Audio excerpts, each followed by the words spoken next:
Yo voy a hablar sobre el panorama general del derecho filiatorio en Uruguay y su importancia, pero tengo que hablar de lo que pasa en Uruguay, porque además aquí hay uruguayos, pero lo vamos a hacer en forma general. Seguramente Magdalena Gali, que es una experta en todos estos temas, discrepará o estará de acuerdo conmigo en algunos aspectos generales que voy a tratar. Es imposible tratar cualquier tema, yo creo que tiene que tener un contexto histórico. Y el tema de la filiación no se entiende si no hacemos algunas referencias históricas que son, a mi manera de ver, fundamentales. ¿Me pasas la siguiente? Yo te voy pidiendo la siguiente porque no tengo...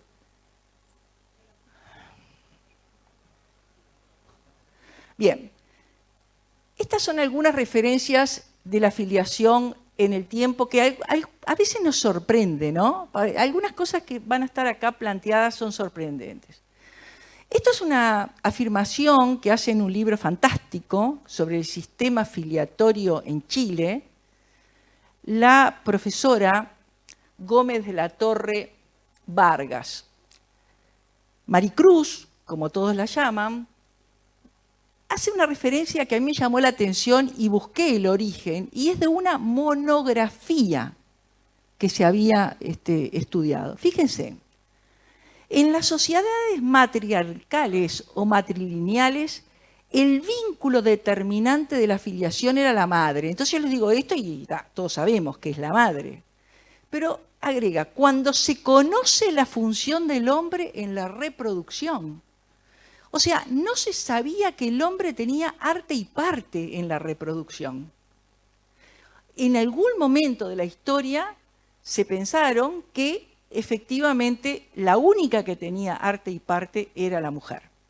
No sé si quedaba embarazada del Espíritu Santo, qué pensaban, o del romero, de la flor del romero, como se ha dicho, pero en realidad el hombre no tenía una función. Es cuando aparece la idea clara de que el hombre tiene una función real y muy importante, que entonces tanto el hombre como la mujer de la pareja determinan el parentesco y la filiación. Acá se empieza, y ustedes se dan cuenta que el concepto era, cuando solamente se tenía en cuenta la madre, era más bien biológico únicamente, y cuando interviene, cuando se dan cuenta de la función paterna, entonces comienza levemente a plantearse lo que es el concepto de filiación jurídica, que será fundamental en esto. La filiación jurídica. Esto es esto que el Estado reconoce, los procedimientos de emplazamiento que el Estado reconoce para que una persona tenga la calidad jurídica de hijo. Sobre esto yo voy a tratar de profundizar porque me parece un tema sumamente importante y que incluso creo que en mi país está pasando un problema incluso a nivel de reclamaciones judiciales porque se está reclamando más que nada en función al derecho a la identidad y creo que tendríamos que considerar otro aspecto. En las leyes de partidas, no los quiero aburrir, pero ya en la partida 4, que es la que refiere al derecho de familia, ahí es donde empezamos, digamos, no es ahí, es bastante más, pero ahí se identifica claramente la distinción entre la filiación biológica, esto es el vínculo entre los progenitores y el hijo, y la filiación jurídica, que es esta que reconoce el Estado a través del emplazamiento. Allí se distingue especialmente en esta partida 4, que es lindo leerla y da un rechazo muy grande a su vez cuando uno lo lee, pero es interesante realmente, con un español antiguo, con un castellano, expresa algo que uno queda perpleja. Porque hoy, ¿no? Hoy, año 2024, uno queda perplejo. Dice, ahí se le da un lugar, se distingue entre los hijos matrimoniales de los extramatrimoniales, pero no se los llama como nosotros llamamos matrimoniales o extramatrimoniales. Ahí es donde se dice legítimos y naturales.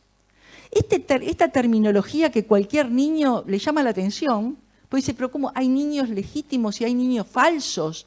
¿Cómo es esto? Esta terminología es una terminología que llama la atención, pero tiene toda una historia, y denomina legítimos, y fíjese lo que dice de los legítimos. A mí es algo que me ha impresionado siempre. Dice que los hijos legítimos son los derechureros, o sea, son hechos a medida de la ley, son hechos teniendo en cuenta la ley. Por eso a los otros se les llama ilegítimos, no están hechos de acuerdo a la ley. Y esos chicos que vivieron en alguna época recibieron terminología absolutamente peyorativa y que estaba basado no en su propia conducta, sino que estaba basada en la conducta de los padres. Yo tengo que decir todo esto porque en mi país todavía la legislación mantiene algún vestigio lamentable. Por eso tengo que entrar diciendo todo esto. Entonces, se los calificaba en esas partidas que son de alrededor, bueno, del reinado de Alfonso el Sabio, y por los años 1230, 1280 aproximadamente, pero vamos a poner 1250 para tomar un promedio, se la clasifica como adulterinos, incestuosos y sacrílegos, y algunos más. O sea, eran términos duros que las personas recibían, pero que además de recibir, pongamos un poco en la piel, lo vivían de esa manera. Porque además eran considerados, hacía una estigmatización social brutal, porque ya nacían con la idea de que, bueno, socialmente pertenecían a clases más bajas, que eran las que se los emparentaban con estas prácticas, pero además, y esto es espantoso, eran ya acusados porque se sabía que su madre era una barragana, o sea, era una persona que había actuado mal. La madre había actuado mal porque lo había tenido a él, lo había parido a él. Es tremendo esto, uno se lo pone a analizar y es como para demandar a la historia desde el punto de vista del derecho de familia. Nuestro originario Código Civil uruguayo, que es del año 1869, siguió en esta línea, no reparó en esto. Entonces, ¿cuál era el centro de la cuestión? Chicos, el centro de la cuestión era la familia legítima. ¿Está mal? No, yo no digo que esté mal, pero todo el Código Civil uruguayo se basó en la familia legítima y no hemos salido realmente de este esquema, por más que se ha legislado. Nosotros no hemos salido de una estructura de sistema, y lo vamos a ver por qué. Porque a veces no es aprobar una ley o dos leyes con términos removedores como matrimonio igualitario, unión concubinaria, como las tenemos y son muy buenas, o técnicas de reproducción humana asistida. No, no, no. El tema es si efectivamente removimos la esencia.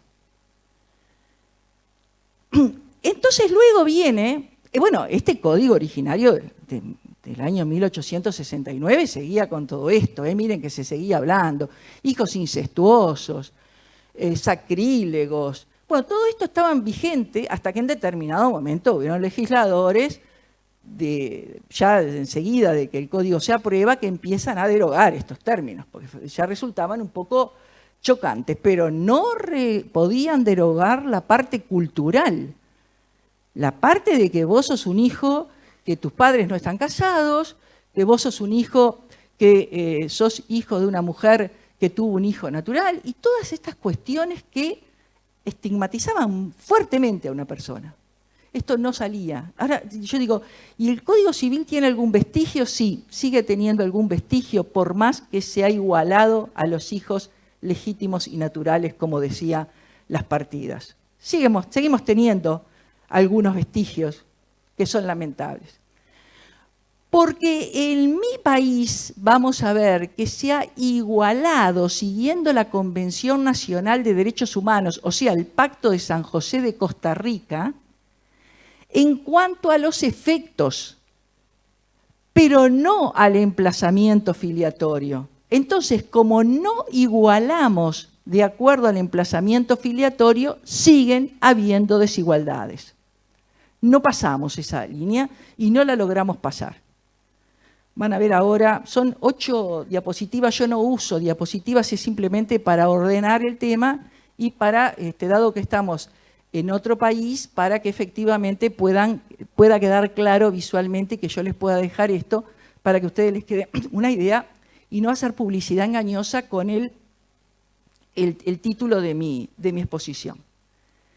Luego vinieron, no, todavía no, luego vino el originario, es decir, yo digo el originario Código de la Niñez y Adolescencia porque ya ha sufrido modificaciones, que es del año 2004, y ahí trata de introducir algunos beneficios para los hijos naturales y algunas modificaciones que fueron muy buenas también para los hijos matrimoniales. Ahí se dice, mire, acá no se hable más de hijos legítimos o naturales, acá hablen de matrimoniales y extramatrimoniales, da la orden, pero la cumplen pocos, o la cumplimos a veces porque el Código Civil sigue hablando del parentesco legítimo, el parentesco natural, ese tipo de cosas que es lingüístico, pero que no se radica en el propio código. El propio Código de la Niñez dice, deben llamarlos matrimoniales y extramatrimoniales, pero en otros artículos habla de legítimos y naturales. Entonces erradicamos, bueno, ustedes me dirán, bueno, pero eso es un problema lingüístico. Sí, es un problema lingüístico, pero no se radica, y no les digo nada, en las aulas de grado. Es muy difícil para un profesor erradicar totalmente. Muchas veces cuando están dando sus sesiones hablan de los hijos legítimos, naturales, el Código Civil sigue hablando en todo el orden de llamamiento de este tema. Este Código de la Niñez y Adolescencia ha sido modificado por algunas normas. El Código de la Niñez y Adolescencia yo creo que fue muy positivo, fue un código muy positivo, se trabajó por distintas disciplinas durante muchos años, pero es modificado posteriormente por leyes, estas leyes que yo llamo, que fueron leyes positivas, que nadie puede estar en desacuerdo en muchas cosas que se aprobaron, pero que no introdujeron mejoras en el sistema. Yo estoy hablando del sistema desde el punto de vista regulatorio, del sistema jurídico, ¿no? Es decir, por ejemplo, pongo este caso. Fíjense, la ley de matrimonio igualitario, por ejemplo, plantea la posibilidad de que las personas que son imposibilitadas biológicamente de concebir entre sí puedan ser progenitores jurídicos, como le llama, en una cuestión del nombre que no es la correcta, pero habla de, solamente se refiere para los hijos matrimoniales.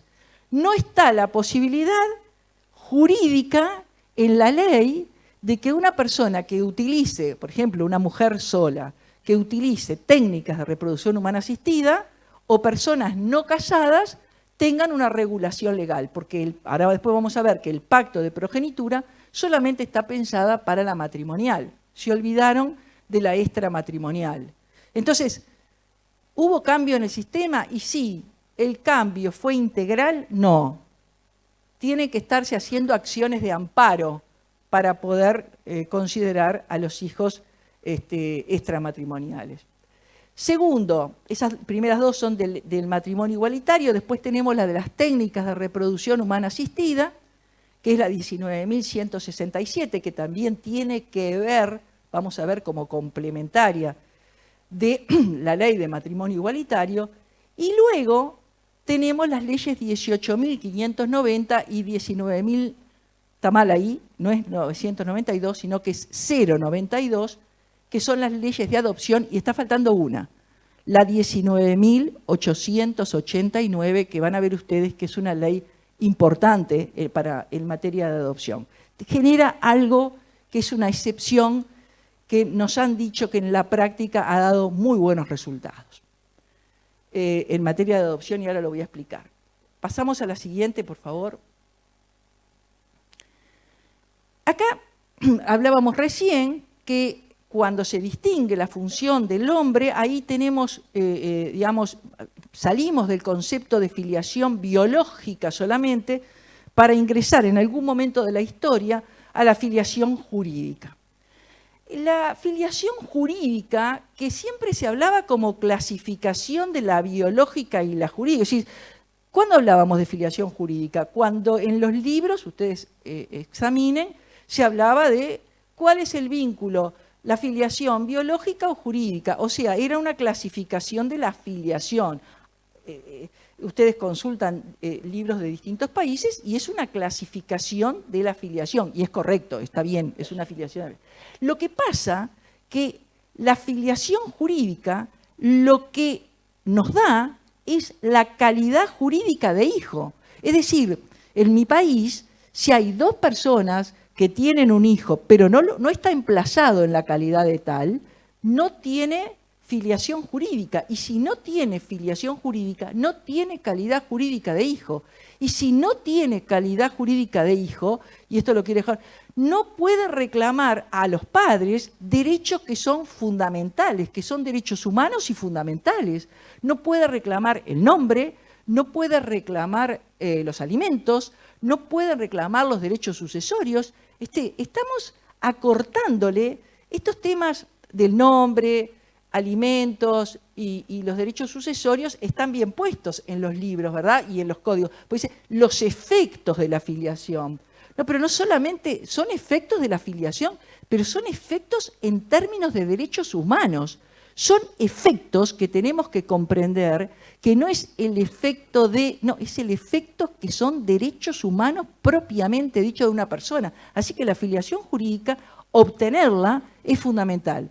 Cuando yo le niego la filiación jurídica, como sucede, o no puedo reclamar la filiación jurídica, debiendo, digamos, tenerla, bueno, en ese caso yo estoy perdiendo en términos de derechos. No solamente, es decir, no se van a dar los efectos jurídicos de la filiación jurídica y yo voy a perder en términos de derechos. Este es el gran tema.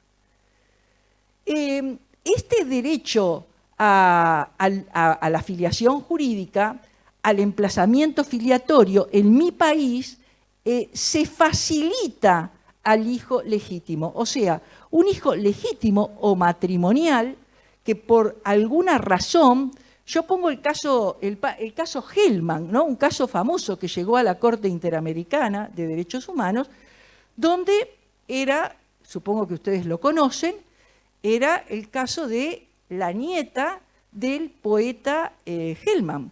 La nieta del poeta Hellman, el argentino Juan Hellman, era una chica que había sido, digamos, inscripta como hija matrimonial de un matrimonio, esto es interesante, de un matrimonio uruguayo, que estaba vinculado el padre a la dictadura uruguaya. Y la chica, según dicen, apareció en la puerta de su casa en Punta Carretas. Apareció.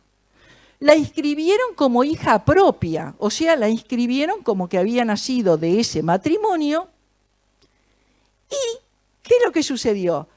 Luego, en mi país, cuando empieza a funcionar una comisión para la paz, etcétera, etcétera, que demoró bastante y demora bastante aún en saberse los resultados reales de dónde están los desaparecidos, aún no lo sabemos, en el caso de muchos de ellos. Bueno, esta chica no ha podido saber todavía dónde están los restos de su padre. Surge de la sentencia de la Corte Interamericana que a su papá, Marcelo Hellman, argentino, acá en la Argentina, lo quemaron en cal viva.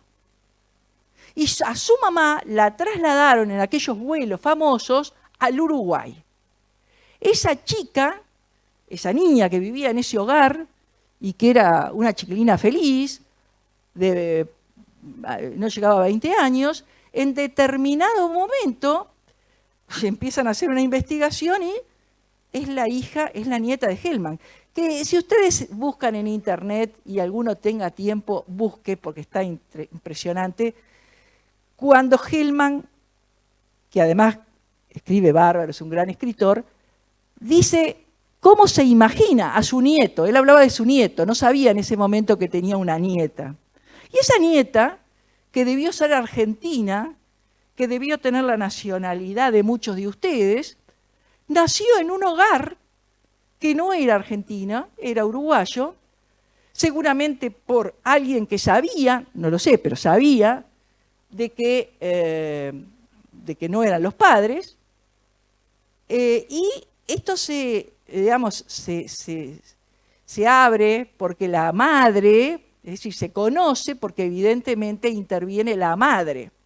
O sea, la madre, que en realidad era una madre adoptiva, que no entendía, Magdalena, que podían existir otros vínculos afectivos que sean importantes, pero lo terminó entendiendo cuando muere el padre, que era el del verdadero problema, se abre y dice, no, conoce tu verdadera identidad.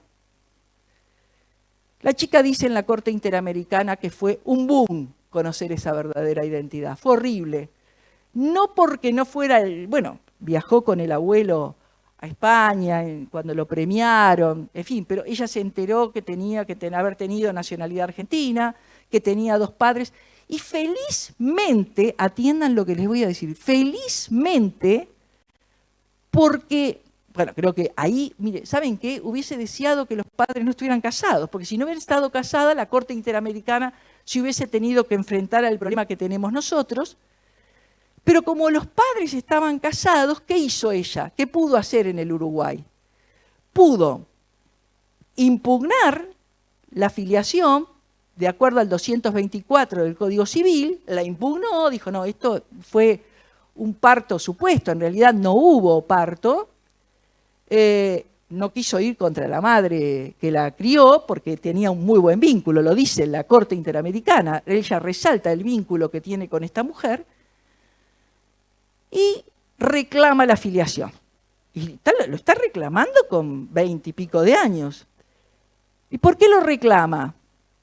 Lo reclama porque el 225 del Código Civil, porque ella es hija legítima, se lo permite. El gran problema es si ella hubiese sido hija natural, porque si ella hubiese sido hija natural o extramatrimonial, ya, digamos, no, en el caso de ella todavía no, pero cuando hizo el reclamo sí, por la edad que tenía, ya no podría haber reclamado de acuerdo al ordenamiento jurídico uruguayo, de acuerdo a lo que vamos a ver. Es decir, este derecho a la filiación jurídica o emplazamiento filiatorio es amplio para la filiación matrimonial, es generoso con los hijos matrimoniales. Le dice, mire, si usted hubo un parto supuesto, o las situaciones del 224, que no los voy a aburrir, bueno, entonces usted, a ver, salga del estado filiatorio, desplácese de ese estado filiatorio y pida el nuevo estado filiatorio. Ahora, si usted es hijo extramatrimonial, no, esto, a ver, un momentito, lo puede hacer hasta los 25 años, reclamar el estado filiatorio. Si vos te enteraste a los 26 años, marchaste, porque hay una acción, se caduca el plazo, hay caducidad y no puede producirse el reconocimiento. La investigación que ahora vamos a ver, es tremendo. Este es un vestigio, por eso había que empezar hablando de la historia, porque este es un vestigio que nosotros tenemos en el sistema. Y ¿saben una cosa? Los abogados se presentan y plantean, se ha planteado, bueno, no, hay un problema del derecho a la identidad, o incluso han planteado la inconstitucionalidad de la norma, pero no pasa nada. No, es un plazo de caducidad lamentable y la persona puede mostrar, a ver, esto lo vamos a ver ahora después cuando lleguemos a la filiación natural, puedo demostrar con un ADN que fulanito es mi padre y mi padre no me si no me reconoció, yo ya no voy a poder tener la filiación. Y si no tengo la filiación jurídica, ¿qué es lo que no tengo? Y bueno, no tengo el derecho al nombre, no tengo el derecho a los alimentos, no tengo derecho sucesorio. Fíjate vos lo que es. Ahora vamos a ver algo que pasó en los últimos meses en nuestro país, que empieza a dar vuelta la pisada favorablemente. Favorablemente porque yo soy una de las personas que más brego para que modifiquen esa norma que es absolutamente injusta. Nosotros en el Uruguay decimos, son iguales los hijos legítimos y naturales, sí, en cuanto a los efectos, pero no al emplazamiento filiatorio. Esto lo vamos a ver ahora después. Próxima, no se preocupen que son 8 nada más. La fuente de la filiación en el Uruguay. Las fuentes de la filiación en el Uruguay no son diferentes a las de los argentinos. Lo que pasa es que nosotros no tenemos un artículo como tienen ustedes, creo que es el 553 del Código Civil, me parece que es este, del Código Civil argentino, no me acuerdo si es 523 o 553, me parece que es el 553, pero tenemos lo mismo. Nosotros con la doctora Mabel Rivero en el libro decimos, tenemos lo mismo. Es decir, las fuentes son la filiación por naturaleza o procreación natural, como dice el Código cubano, filiación por voluntad procreacional, filiación por adopción, las tres fuentes. Pero quiero aclarar algo. En el ordenamiento, yo voy a hablar del Código cubano, voy a hablar por supuesto del Código argentino, pero no por nada en particular, es porque el Código de las Familias cubano es prácticamente el último que se ha aprobado y tiene aspectos realmente bastante novedosos, por lo menos podrán ser compartibles o no, pero es interesante ver algunas de las cuestiones desde el punto de vista académico. En el ordenamiento jurídico uruguayo no se prevé como fuente o tipo de filiación el proveniente de vínculos socioafectivos, como sí se hace en el artículo 50 del Código Civil de Cuba. Es muy interesante esto de verlo, cómo se plantea en Cuba este tema de los vínculos socioafectivos. También tengo que decir que, por ejemplo, el otro día yo estaba escuchando a la doctora Gali en una excelente clase de posgrado que dio, y también a la profesora Aida Kemelmacher, que nos hablaban de la cantidad de casos de multiafectividad que había en Argentina. La doctora Kemelmacher llegó a marcar como 30 y pico de casos, nos dio incluso en algunos casos los nombres, pero nosotros en el Uruguay no existen casos de pluriparentalidad, ni siquiera como realidad social, que yo tenga conocimiento. Capaz que vos, Janina, conocés algo. Yo directamente, con relevantes, puede haber habido algún reclamo, no lo sé, pero estoy hablando de sentencias relevantes, no conozco. Y no es un tema, es un tema que preocupa, es un tema que está empezando a estar en los seminarios, pero no porque se esté imponiendo como una gran realidad social fuerte. La próxima. La primera, que es la filiación por naturaleza, esto es la biológica por excelencia, ¿verdad? Esta en el Uruguay, yo quiero plantear algunas cosas generales que me parece importante. El marco regulatorio, o sea, lo que regula la filiación por naturaleza, es el Código Civil, ¿correcto? Lo segundo, las clases que adopta son matrimonial o extramatrimonial, o sea, la filiación por naturaleza admite la filiación matrimonial o la extramatrimonial. En ambos casos, esto es interesante, en ambos casos admiten solamente la matriz biológica. Es decir, nosotros, por ejemplo, tenemos lo que es la posesión notoria de Estado civil por 10 años, ¿no? Lo que se le denomina comúnmente el reconocimiento tácito. Yo puedo estar 10 años con un niño y decir que es mi hijo, y más que decirlo, tratarlo, presentarlo, darle la fama durante 10 años y el trato de hijo. Y todos pueden decir, todos ustedes, lo traigo acá y pueden decir, mira, si el hijo de Beatriz es un hijo extramatrimonial que ella tuvo, así que todos quedar convencidos que es mi hijo, absolutamente todos. Voy al juzgado y pido el reconocimiento tácito, o sea, hago la posesión. ¿Qué es lo que sucede? Capaz que yo llego a demostrar que es mi hijo, porque presento testigos, demuestro el tiempo, etcétera, etcétera, y lo van a declararlo como que hay un reconocimiento tácito. Sin embargo, si luego viene un heredero y quiere impugnar ese reconocimiento, lo va a poder hacer. ¿Y por qué lo va a poder hacer? Porque este tema ha sido muy discutido en mi país. Yo incluso estuve hablando con los magistrados sobre este tema porque estaban interesados en este punto, los magistrados de familia, y se hizo una reunión. Y la verdad es que el tema es que toda nuestra matriz apunta a que sea biológica. Uno puede decir, no estoy de acuerdo, puede decirlo, pero no quiere decir que uno no esté de acuerdo culturalmente o a que jurídicamente. Todo apunta a que la realidad es biológica. Se dio un caso hace un tiempo en el cual me consultaron, en el cual era así el caso. Una persona de muchos recursos en mi país, muy rico, cría prácticamente, lo reconoce públicamente, al hijo de su esposa, con quien contrajo matrimonio, lo reconoce como propio, ¿no?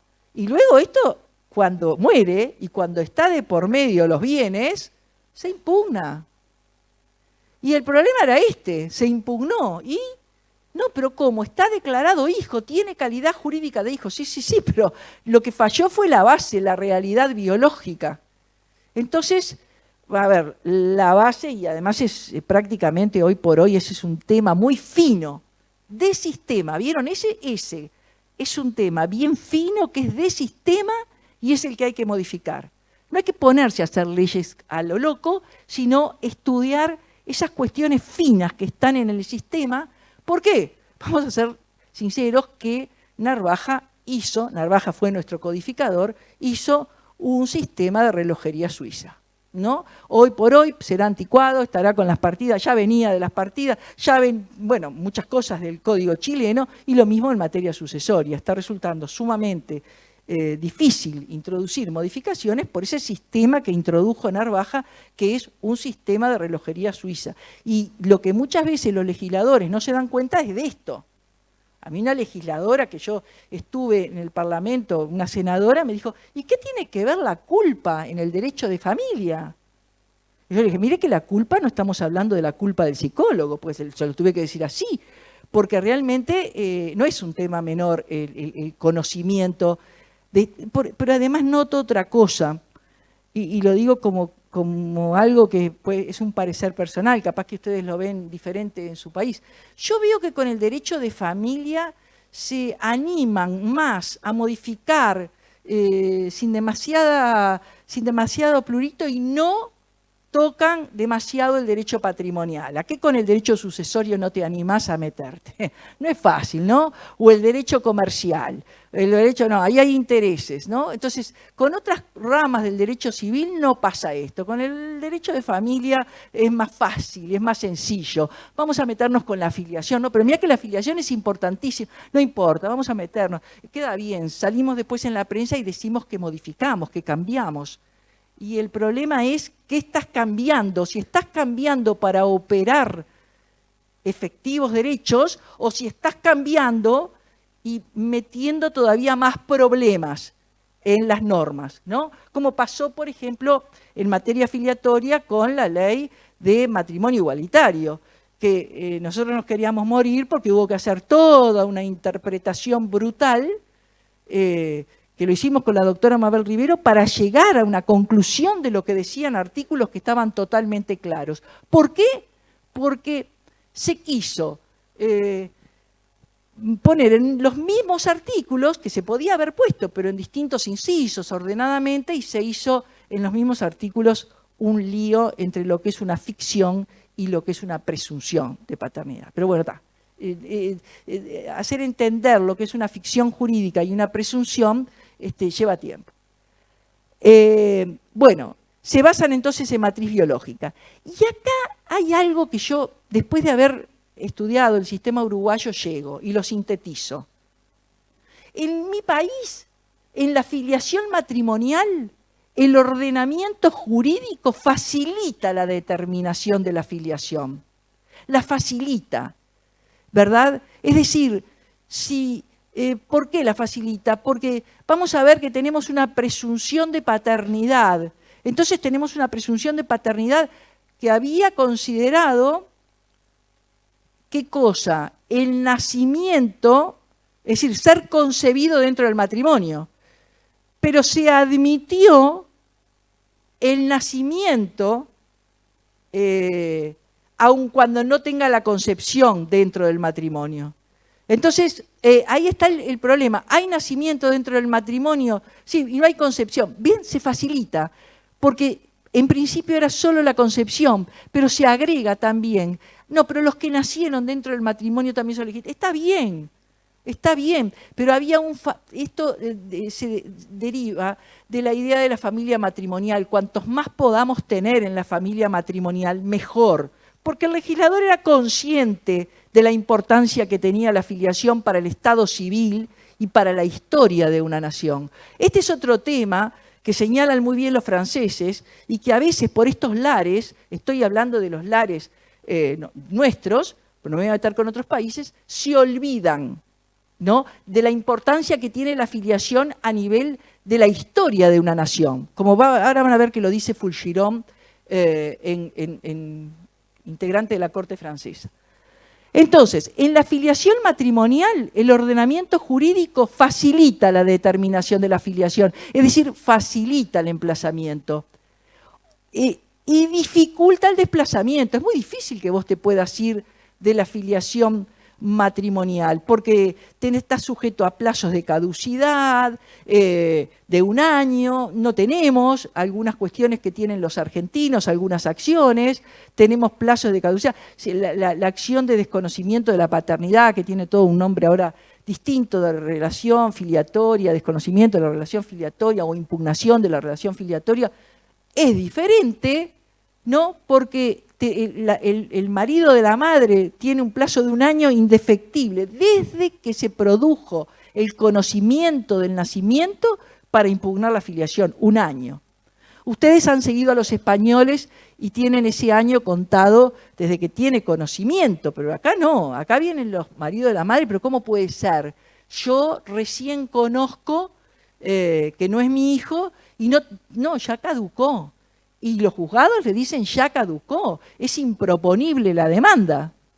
Es decir, esto demuestra que nosotros tenemos una clara propensión en la filiación matrimonial a eso. Se facilita el emplazamiento y se dificulta el desplazamiento. Narvaja no quería que se saliera porque quería que los niños tuvieran esta contención. No sé si quería esto, pero lo que se quería lograr era ser muy consciente de lo que era la filiación jurídica, de lo que da la filiación jurídica, de los derechos que otorga la filiación jurídica. En la filiación extramatrimonial ocurre lo contrario. Te podés ir cuando querés porque tenés un 238 amplio que te permite irte, pero el emplazamiento puede ser negativo. Es decir, si vos pasaste 25 años y tu padre o tu madre no te reconoció voluntariamente, negativo, porque también tenés un plazo de caducidad. O sea, esto es un tema histórico, pero que se puede plantear claramente y que tiene efectos en cuanto a derechos humanos. Porque tanto que hablamos de derechos humanos, no nos damos cuenta que le estamos negando los primeros derechos. Y ¿saben una cosa? Los abogados reclaman por el derecho a la identidad, cuando en realidad lo que deberían reclamar es por el derecho a la filiación jurídica. Es esto lo que deberían reclamar. O el derecho al emplazamiento. Le deberían decir, señor juez, usted cuando está no haciendo lugar a esto después de los 25 años, usted está negando derechos humanos. Más allá que le está negando al chico el emplazamiento. Vamos a la otra, por favor. No, la última no. No sé si es que ya tenemos que irnos, pero no la última porque quiero dar una idea anterior. Ahí. Bueno, la filiación por naturaleza matrimonial, en nuestro derecho simplemente acá voy a ir leyendo porque creo que ya estoy en el ahora, ¿no? ¿Ya estoy en los 40? Bueno. Tiene emplazamiento por presunciones filiatorias, hay 2.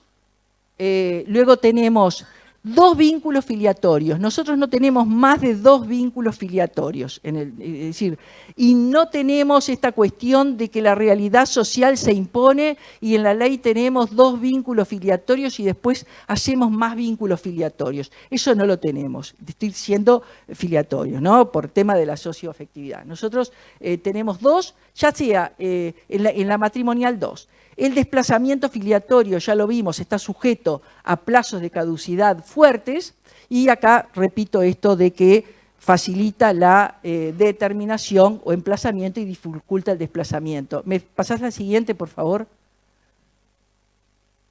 La filiación por naturaleza extramatrimonial, bueno, tiene emplazamiento voluntario, que es reconocimiento expreso o tácito, emplazamiento involuntario, que es la investigación de filiación, está unido la materna con la paterna, y acá puede ser que esté dada por 1 o 2 vínculos. O sea, nosotros no tenemos algo así como el artículo 55 del Código de Familias cubano que admite a texto expreso múltiples vínculos. A nivel excepcional, pero admite directamente, es digno de ver el nuevo Código de las Familias cubano para ver esto que se admite. No se prevé la presunción de paternidad en materia se prevé en familia. Fíjese que al estar la presunción de paternidad tenemos filiación de pleno derecho. Nosotros acá no tenemos filiación de pleno derecho porque no, a pesar de que se aprobó la unión concubinaria, a pesar de que tenemos una ley de unión concubinaria bastante imperfecta, pero que, bueno, puede generar incluso hasta derechos sucesorios, no hay presunción de paternidad del concubino, para nada, como sí está texto expreso, reitero, cito el Código de las Familias cubano, no porque sea el único que lo tiene, sino el más reciente, lo establece a texto expreso en el artículo 66, si se produce durante la relación, durante la vigencia de la relación. En la filiación extramatrimonial, reitero acá lo que habíamos dicho, ¿no? Acá es la inversa, se dificulta el emplazamiento y se facilita el desplazamiento. Siguiente. La filiación por vocación procreacional, el marco regulatorio es el Código Civil Uruguayo y la Ley de Técnicas de Reproducción Humana Asistida, la Ley 19.167.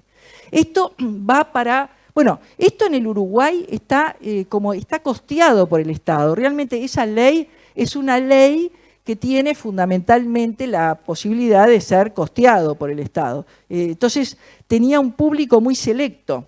Ahora tiene un público muy importante y está generando efectos brutales en la adopción. Es decir, acá nosotros no nos podemos hacer los tontos porque yo lo que digo es, está el deseo de ser padres, ¿no? El deseo, la necesidad de ser padres. Entonces, esto antes se colmaba por medio de la adopción. Ahora me dificultás mucho, no me dejás, no puedo dejar, digamos, no puedo negar que vean a la familia de origen. Yo no quiero que vea a la familia de origen, por ejemplo. Entonces, me la dificultás mucho, me voy a las técnicas de reproducción humana asistida. Y entonces eso va generando, ojo con esto, yo no estoy contraria a las técnicas de reproducción humana asistida, pero va a generar en algún momento un problema de desplazamiento, es decir, van a haber muchos niños nacidos por técnicas de reproducción humana asistida y va a ser un problema para esos niños que tienen un abandono de la familia de origen. Repercute una cosa en la otra, no nos hagamos los tontos. Bueno, lo que les dije, ¿no? La filiación matrimonial prevé el emplazamiento que es para las personas, las parejas que no pueden concebir entre sí, que no necesariamente tienen que ser homosexuales, pueden ser heterosexuales, o las mujeres solas. Porque, digamos, a pesar de que la ley dice que es para las personas estériles, la mujer sola no es estéril, claramente, queda embarazada, pero por técnicas de reproducción humana asistida, puede no serlo y sin embargo se admite la aplicación de la ley. Les voy diciendo que en mi país, de acuerdo a las cifras que tengo, se aumentó entre 5 y 6 veces la cantidad de procedimientos que se usan en esta materia. O sea que han crecido enormemente por la financiación que le da el Estado. Ojo que está bien la financiación que da el Estado, porque nosotros tenemos un índice demográfico muy horrible. O sea, el Uruguay tiene más muertes que nacimientos, esto es serio, tiene más muertes que nacimientos y no bajamos el índice por la cantidad de personas que han venido a nuestro país extranjero, fundamentalmente de Venezuela, de Cuba, bueno, ustedes ya saben esto. Luego tenemos los padres, en la filiación extramatrimonial no está prevista la posibilidad solamente para una mujer sola, pero si es una pareja, por ejemplo, de homosexuales, mujeres, como ha pasado, que quiere darle filiación jurídica, no pueden, han recurrido a acciones de amparo, no tienen otra solución. No sé por qué ahí puse los padres renuncian a impugnar la filiación, perdón, hay alguna cosa que tengo que corregir. El hijo los padres renuncian, sí, como consecuencia del pacto de progenitura jurídica, los padres renuncian a impugnar. O sea, los progenitores jurídicos no hay acciones de impugnación y el hijo, la pregunta es si el hijo, bueno, está claro que el hijo por ley no puede reclamar la filiación del donante. Yo entiendo lo de la vocación procreacional y todo, pero me cuesta captar, es un problema de mi cerebro, ¿no? Claramente. Me cuesta captar esta insistencia brutal, que me parece muy buena, de conocer el origen en el caso de la adopción y la dificultad que a veces se pone en conocer el origen en el caso de las técnicas de reproducción humana asistida. Pero es un problema cerebral mío, porque algunos lo explican. Dicen, no, mirá, lo que pasa es que acá está la vocación procreacional. Y uno dice, pero el chiquilín o la chiquilina no tendrá deseo de saber, de conocer el origen, es decir, a quién le debe esos pocitos en la cara, esa cosa que tenemos todos de nuestros antepasados, que queremos saber a veces, de dónde tenemos un defecto o una virtud. Bueno, esto es distinto pensamiento, ¿no?, frente a uno y otro, pero entiendo que son distintas situaciones. Ahora la pregunta es, ¿el hijo puede conocer el origen? Bueno, miren, acá en el Uruguay se produjo una cosa media mágica. Porque el artículo 21 dice que puede conocerlo frente a determinadas situaciones. Pero previamente, a pesar de que nosotros le decíamos a los legisladores, miren, no, hagan primero, aprueben la ley de técnicas de reproducción humana asistida y después la de matrimonio igualitario, lo hicieron al revés. Dijeron, no, están muy apurados, hay mucha gente que quiere estar con el matrimonio igualitario, y a los 2 meses salió la de técnica de reproducción humana asistida. Nosotros sabíamos que se iba a dar en ese orden y que no iba a demorar, sin embargo, se aprobó rápidamente. ¿Sé qué pasó? Pasó una cosa mágica. Nosotros estábamos discutiendo la ley de matrimonio igualitario y con la doctora Rivero planteamos insistentemente que se aplicara el 219 parte final, que lo que consagra, igual estaba consagrado en convenios, en tratados internacionales, en instrumentos internacionales, pero esto está texto expreso en la posibilidad de conocer justamente el origen, a texto expreso. Y no solo de los ascendientes directos, o sea, de los padres, sino también de toda la cadena. Y yo entiendo que cuando yo voy a reclamar el origen, conocer mi origen, ahí hay un mix que hay que aplicar, que es el artículo 21 de la 19.167 conjuntamente con el 219, inciso último del Código Civil. Bueno, ya prácticamente dando un final, tenemos prohibida la gestación subrogada, pero se permite en determinada situación. ¿En qué situación? Esto está en la ley, en el artículo 25 de la ley 19.167, es cuando una mujer cuyo útero no pueda gestar su embarazo debido a enfermedades genéticas o adquiridas, quien podrá acordar con un familiar suyo de segundo grado de consanguinidad o de su pareja, en su caso, la implantación y gestión de embrión propio. Ahí está claramente, ha entrado que 2 mujeres tengan por gestación subrogada. Hay una gran polémica con relación a que los hombres no pueden porque no tienen un problema de enfermedad del útero. Entonces se dice, bueno, hay un problema de inconstitucionalidad porque se produce una desigualdad. Y además tiene una cosa bien interesante, ¿no? El problema es cuando no tenés hermana o no tenés cuñada.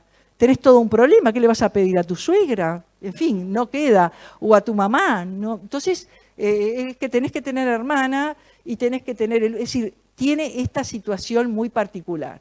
Por supuesto que las clínicas, uno siempre que habla, lo que quieren es que se aumente, que han presentado proyectos para que se aumente esta situación. Siguiente, y ya terminando. Bueno, a ver, no me da tiempo, lamentablemente, pero dejo la cuestión para la adopción plena. Perdón, en mi país existe, bueno, es uno de los institutos, alimentos y adopción, que tiene más cambios permanentes en nuestra legislación. Nosotros tenemos un problema, a mi juicio, que no tenemos adopción simple, que ustedes la tienen y que se derogó, y que hubo una cantidad de técnicos que no quieren la adopción simple. Yo creo que no sería bueno cortarnos el puente, ¿verdad? La posibilidad de tener toda forma de inserción familiar es buena. Yo he visto gente mayor que había adoptado simplemente y fue una respuesta excelente, por ejemplo, para un adolescente. Yo creo que no hay que cortar posibilidades de... No se puede cortar el puente antes de pasarlo. Es un absurdo. Pero en mi país no se quiere la adopción simple. Es algunos que se han impuesto y no hay posibilidad, lamentablemente. Nosotros quisimos ponerla, el grupo académico, y encontramos buena receptividad en aquel momento, ¿no? Cuando se trabajó en el 19.092, que nos llamaron a 3 académicos. Encontramos buena receptividad en los partidos de oposición en ese momento, que eran los partidos tradicionales. Y encontramos una negativa muy fuerte en lo que era el Frente Amplio. Yo personalmente considero que hay que seguir bregando por esto, porque hay cuestiones históricas acá y políticas que yo creo que a nosotros no... tienen más bien que ver con la dictadura y con el momento ese, pero hoy por hoy yo creo que se debería superar. Bueno, hay procesos previos de adopción, funciona bastante bien en este sentido, las cifras que nos han dado son buenas y obviamente hay un tema que lamento no poder darlo por razones de tiempo, pero que es la selección de los adoptantes. En mi país la tiene el INAU, el Instituto Nacional del Niño y Adolescente. Ellos tienen la exclusividad. Solamente hay 3 excepciones. Una, cuando es hecha por tutor, porque al tutor no lo puede elegir el INAU, obviamente lo elige el juez. 2, en la adopción integradora, porque no vas a estar eligiendo al cónyuge del progenitor, así, o al concubino, eso lo elige el cónyuge. Y 3, en un caso cuando hay tenencia lícita de una persona y evidentemente en ese caso se comprueba que dio buen resultado. El otro día hubo una charla muy interesante del INAU, de la directora del INAU, diciendo incluso que comprueban en el INAU todos los casos en que se dan para que no hayan guardapuestas, ¿no? Pero está dando buen resultado. Cuando el niño está, por distintos motivos, fue dejado por la madre o el padre, la madre fundamentalmente, lo deja. Bueno, este tema fue algo que bregó históricamente la doctora Mabel Rivero y finalmente se consagró. Todos reconocemos que fue su obra la que hizo que esto se consagrara y ella decía, como defensora de oficio de muchos años, esto va a funcionar, y funcionó. Funcionó de la manera que se reglamentó. Y finalmente tiene efectos constitutivos en el estado civil de las personas. Sí, la adopción plena, ¿no? No la adopción con efecto limitado, que es cuando se tiene la adopción integradora y se entiende que no funciona bien la adopción plena. Por último, la importancia de la filiación, porque vieron que el título decía, ¿no?, el panorama de la filiación en el derecho uruguayo. que con eso cumplir y todas las formas, pero dice al final, y su importancia. Entonces, ¿dónde está la importancia? Bueno, me falta uno, que no lo puse, es profeso, para ver si ustedes lo planteaban, se daban cuenta. Lo primero es lo que dice Mallory y Fulgiron, ¿no? Dicen que la filiación es la historia y el futuro de una persona y de la sociedad. Si vos querés conocer la historia de la sociedad, muchas veces, si sos investigador, vas a ir al registro de Estado Civil. La familia es la base de la sociedad. Entonces, esto se produce en base a los emplazamientos filiatorios. Esta es la historia. No nos ocultemos, porque es la historia de las familias, o de las familias que hay en el Uruguay. No estoy hablando de las familias en el sentido que lo hace el Código Cubano. Estoy hablando de las familias que hay en cada país. Es la historia. Bueno, segundo, es importantísimo porque genera la calidad jurídica de hijo y es constitutivo de Estado civil.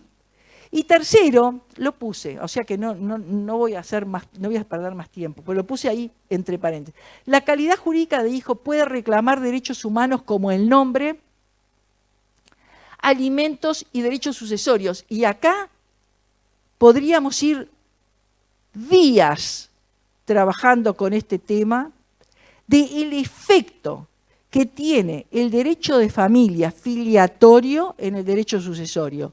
Cambian. Miren, en mi país no se modificó. Prácticamente derecho sucesorio se reconoció igualdad de efectos y se hizo una modificación en la acción de reducción de donaciones y algo más. Estamos con el sistema chileno del año, de la época de Bello. Narvaja se lo copió a Bello. Estamos con lo mismo, ¿no?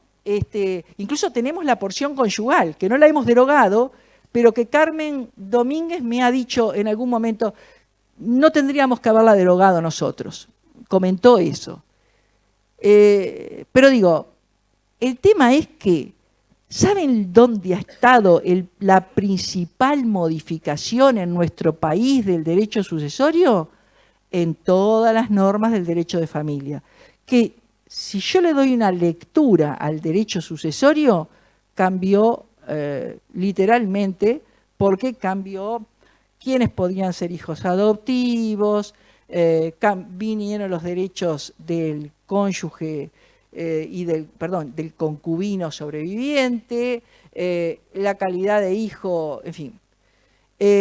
Sí, hay una muy buena noticia. La jurisprudencia siempre abre paso. Y esto que les decía de los 25 años de la caducidad, se presenta un caso que es bastante complicado, justamente de sucesiones, un caso de Salto, va al tribunal, familia segundo dice, es un plazo de caducidad, pero el tema de los 25 años está afectando los derechos humanos, es decir, un poco lo que planteamos permanentemente, y la Corte, por razones formales, no casa la sentencia. Entonces empezamos a tener ahí como una lucecita al final del camino. Muchas gracias por la atención.